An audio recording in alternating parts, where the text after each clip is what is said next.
All right, everyone. So we're still working on multiplying fractions. So you have 0.3 times 0.4. Now, the idea of this lesson is we're going to shade the models. So when you look at the models here, they're giving me two models and then putting an arrow and asking me to combine them into one. So the way that this works is this. Notice that it's some fraction or some decimal times 2.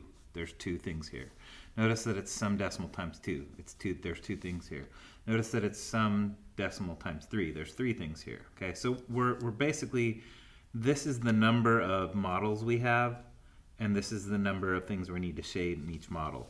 So when I look at number 3 here, I have two models and I need to shade 3/10 of each model. So I'm going to come down here and I'm just going to shade in 3/10. So remember, a tenth on a base 10 block like this is just a long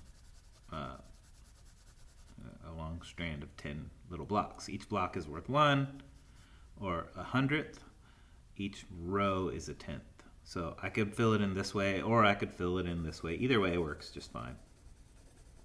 So I'm filling in 3/10 on each of these. And then it's asking me to transfer this stuff over to the single one. Okay, so I have 1, 2, 3, 4, 5, 6/10. So now I'm going to fill in 6/10. So 1, 2, 3, 4, 5, 6/10.